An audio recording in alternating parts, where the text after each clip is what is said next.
Hello दोस्तों, कैसे हैं सब। मैं हिमांशु स्वागत करता हूं आप सबका आपके अपने चैनल कॉमिक वर्ल्ड पर। तो चलिए दोस्तों, आज शुरू करते हैं राज कॉमिक्स में नागराज सुपर कमांडो ध्रुव और फाइटर टोड्स की स्वर्ण नगरी सीरीज। दोस्तों, इस सीरीज में दो कॉमिक्स हैं, पहली गहरी चाल और दूसरी है लेवल जीरो। तो चलिए दोस्तों, शुरू करते हैं इस सीरीज की पहली कॉमिक्स। नागराज के महानगर, सुपर कमांडो ध्रुव के राजनगर और धनंजय की स्वर्ण नगरी तक बुनी गई एक गहरी चाल। जब अपराध की काली छाया का असर इंसानी समाज की हदों को तोड़कर समुद्र में स्थित स्वर्ण नगरी तक पहुंचने लगा, तो वहां के रक्षक चिंतित हो उठे। अब उन्हें जरूरत थी ऐसे प्राणियों की जो धरती पर स्वर्ण नगरी के प्रतिनिधि बनकर रह सकें और अपराध की बाढ़ को थाम सकें, ताकि स्वर्ण नगरी वासी शांति से रह सकें। लेकिन समस्या ये थी कि उनके नियम मानवों के साथ घुलने मिलने या साथ रहने की इजाजत नहीं देते थे। तब स्वर्ण नगरी की एक वैज्ञानिक ने इसका हल निकाला।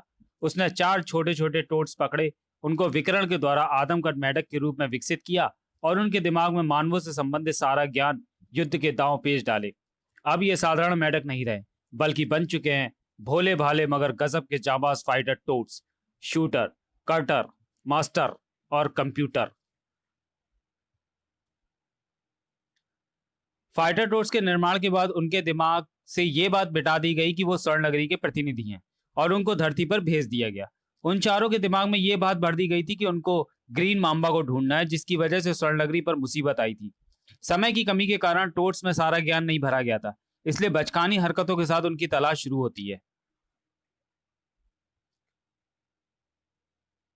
अनजाने में वो अपराध के दुश्मन नागराज और ध्रुव से लड़ पड़ते हैं, लेकिन कुछ अनहोनी होने से पहले धनंजय आकर नागराज और ध्रुव को सारी स्थिति समझा देता है और इस तरह से नागराज और ध्रुव बन जाते हैं फाइटर टोट्स के संरक्षक और मार्गदर्शक।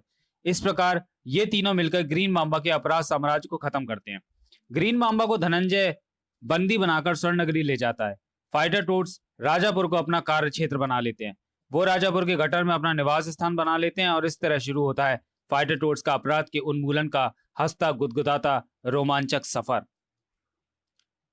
आओ आओ आओ ओह, गटर पर मेरा राज है। गटर के हर प्राणी को मार डालूंगा मैं, चाहे वो बड़ा हो, छोटा हो या मोटा हो। हे थॉर, अपने बड़े शरीर पर इतना मत इतरा, छोटे कद्दू, मोटे कद्दू, ऊंचे कद के कद्दू। मास्टर का कद तुझसे भी बड़ा हो सकता है। छपाक छप छप, मुंह से मार मार कर तुम्हारा कद इतना घटा दूंगा, इतना घटा दूंगा कि कुएं का मेढक भी तुझसे बड़ा लगे। तुम सबके शरीर से अनावश्यक हवा निकाल दूंगा मैं। मेढक होकर इंसानों का कद लिए घूमते हो। अरे, यह तीनों इतने छोटे कैसे हो गए, इन छोटे छोटे मेढकों के जितने। तू भी इतना छोटा हो जाएगा जब पड़ेगा तुझे मेरा ये घूंसा।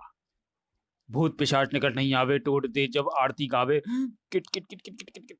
इतना बड़ा, इतना बड़ा, इतना बड़ा, इतना बड़ा, इतना बड़ा और भी बड़ा। छपाक। ओह, क्या बे, तब से बड़ा बड़ा क्यों बड़बड़ा रहा है?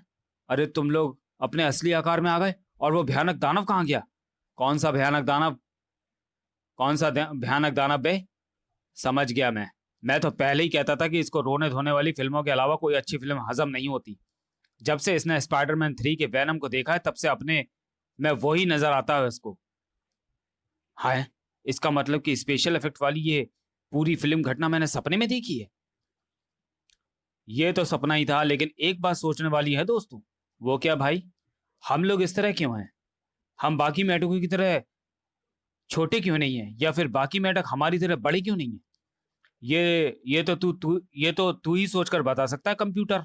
हाँ, क्योंकि सबसे अधिक समझदार तो तू ही है, भले ही अधिक समझदारी मैं झाड़ता हूं। सपने की बात भूल जा कंप्यूटर। मास्टर और शूटर मक्खी खाने बाहर निकल गए हैं। तुझे तेरे सपने वाली फिल्म को दोबारा देखने की इच्छा ना हो तो तू भी ऊपर चल सकता है। यह तीनों भले ही इस बात को मजाक में ले रहे हो, पर मुझे किसी गड़बड़ी का आभास हो रहा है। कंप्यूटर को किसी गड़बड़ी का आभास हो रहा था और उसका आभास कतई गलत नहीं था। स्वर्ण नगरी, एक रहस्यमयी नगरी। राजनगर में समुद्र की अनंत अथाह गहराइयों में अदृश्य किरणों के आवरण से ढकी हुई सोने की नगरी। स्वर्ण नगरी जिसका की बंदी गृह भी अति विकसित है, इसलिए यहाँ पर कैद हैं कई खतरनाक प्राणी, ऐसे प्राणी जिन्हें कैद करने के बारे में पृथ्वीवासी सोच भी नहीं सकते। कई वर्षों से महामानव, चंडकाल जैसी महाशक्तियों का यहाँ कैद होना इस बंदी गृह की अति विकसित प्रणाली की विश्वसनीयता को स्वयं ही साबित करता था। और ऐसे ही एक अभेद शक्तिशाली बंदीगृह कक्ष में कैद था एक जहरीला इंसान, जिसकी रगों में दौड़ता था दुनिया के सबसे जहरीले सांप मांबा का जहर। न जाने कितने साल गुजर गए इस कारागार में। नागराज का जहर भी जिसके लिए शराब के नशे की तरह ही है। भले ही मुझे गिनती ठीक से ना आती हो, पर पहले मैं गिनती सीखूंगा, फिर गिन गिन कर बदले लूंगा तुम दोनों से, नागराज और सुपर कमांडो ध्रुव। पर उसके लिए मुझे बरसों की इस कैद से आजाद होना होगा। हाँ, यह शख्सियत ग्रीन मांबा है, किसी भी कीमत पर। चंडकाल महामानव जैसी महाशक्तियों के लिए भी जो दुष्कर था, उस काम को अंजाम देना इतना आसान था ग्रीन मांबा के लिए। ग्रीन मांबा व नागराज सुपर कमांडो ध्रुव के टकराव के बारे में जानने के लिए बड़े फाइटर टूर्स का प्रथम कॉमिक्स फाइटर टूर्स, जो कि चैनल पर वॉइस मोड में अपलोड है। पर कहते हैं जहां चाह वहां राह भी होती है। याओ! भद्रक, स्वर्णनगरी का सबसे बुजुर्ग और अड़ियल वैज्ञानिक। भद्रक को गुस्सा आया, बहुत तेज वाला गुस्सा। आ! सुन रहे हैं ये चीखें अनुमय? हाँ, फिर से वृद्ध महोदय भद्रक का गुस्सा अपने कैदियों पर निकल रहा है। क्यों कुमार? हाँ, आज धनंजय और परसेन ने कुमारी शिल्पात्री के वैज्ञानिक ज्ञान की खुलकर प्रशंसा जो की थी। याऊ! भारतीय कम्युनिकेशन, जहां मौजूद था आज सुपर कमांडो ध्रुव।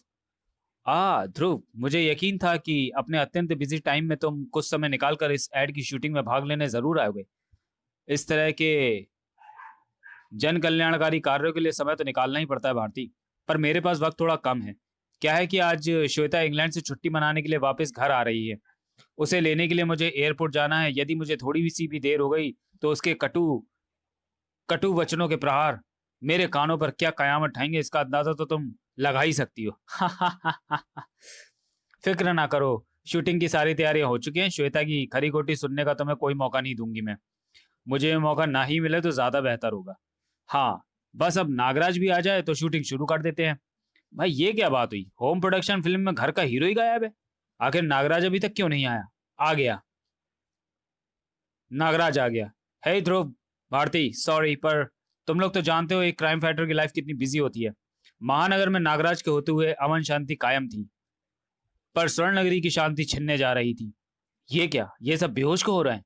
धनंजय, वायु कुछ जहरीली सी महसूस हो रही है। ओह, चक्कर सा आ रहा है। ये ऑक्सीजन मास्क लगा लो शिवपात्री और संभालो अपने आप को। ओह, देखना होगा एकाएक वातावरण जहरीला कैसे हो गया। वायु संयंत्र में कुछ गड़बड़ हुई है, या किसी ने वायु संयंत्र के साथ छेड़छाड़ की है। धनंजय, स्वर्ण नगरी के अदृश्य किरणों के आवरण में छिपे होने के कारण किसी बाहरी शक्ति का यहाँ प्रवेश कर पाना संभव है। स्वर्ण नगरी के किसी नागरिक ने वायु संयंत्र में कोई गड़बड़ी की है, इसका कारण समझ से परे है। हमें अंदर चेक करना चाहिए शिल्पात्री। शिल्पात्री! मांबा, ग्रीन मांबा, तुम आजाद कैसे हुए और शिल्पात्री कहाँ है? अचानक वहां शिल्पात्री! वायु संयंत्र से छेड़छाड़ और नगरवासियों की स्थिति के जिम्मेदार निश्चित रूप से तुम ही हो मांबा। तुम आजाद कैसे हुए, ये तो तुम्हें दोबारा कैद करने के बाद ही पूछूंगा। थाड़! मांबा आजाद कैसे हुए ये तुझे कैद होने से पहले जरूर पता चल जाएगा धनंजय। आप भद्रक महोदय? हाँ, मैं भद्रक, जिसे कभी भी स्वर्ण नगरी में उचित सम्मान नहीं मिला और जिसके वैज्ञानिक कौशल को हमेशा इस कला की कन्या शिल्पात्री की वैज्ञानिक क्षमता से कमतर आंका गया। मैंने ही आजाद किया है मांबा को, और वायु संयंत्र तक इसे पहुंचाया भी मैंने ही है। ग्रीन मांबा ने जल में घुली ऑक्सीजन को जल से अलग करने वाले संयंत्र में अपनी जहरीली फुंकार छोड़ दी है, जिसके प्रभाव में अगर पूरे स्वर्णनगर वासी बेहोश की गर्त में समा गए। हीन भावना और क्रोध ने आपके दिमागी संतुलन को हिलाकर रख दिया भद्रक महोदय। तभी आप इस दुष्ट के साथ मिलकर ये नीच कार्य कर रहे हैं। अब भी समय है, संभल जाइए। और बस धनंजय, इसी तरह के डायलॉग मार मार कर वर्षों से मूर्ख बनाते आ रहे हो तुम लोग भद्रक को, लेकिन अब उसके साथ ग्रीन मांबा है। इस छम्मक छल्लो को ठीक ठाक देखना चाहता है तो वार करना छोड़ दे। शिल्पात्री! तुम बच नहीं पाओगे मांबा। अगर तुम बच गए तो शाबाश भद्रक, शाबाश मांबा। विश्व के सर्वाधिक जहरीले इंसान के विश्व ओंकार को नहीं झेल पाएगा धनंजय। नहीं भद्रक। छनाक। नागराज के होते हुए विश्व के सर्वाधिक जहरीले प्राणी होने की उपाधि मुझे नहीं मिल सकती। उफ, सिर्फ धनंजय ही रोक सकता था इन शैतानों को। ओह, मुझे होश संभालने रखने होंगे, अपने भी और धनंजय के भी। जिस तरह धनंजय को मार्ग से हटाया, उसी तरह नागराज का भी सर को चलने में कामयाब होंगे। परंतु शिल्पात्री कहां गई? शिल्पात्री बचनी नहीं चाहिए। स्वर्ण नगरी के हर वासी को गहरी नींद में सोना होगा। तो चलिए दोस्तों, वीडियो को यहीं समाप्त करते हैं और मिलते हैं गहरी चाल के दूसरे और अंतिम भाग में अगले वीडियो में। तब तक के लिए धन्यवाद।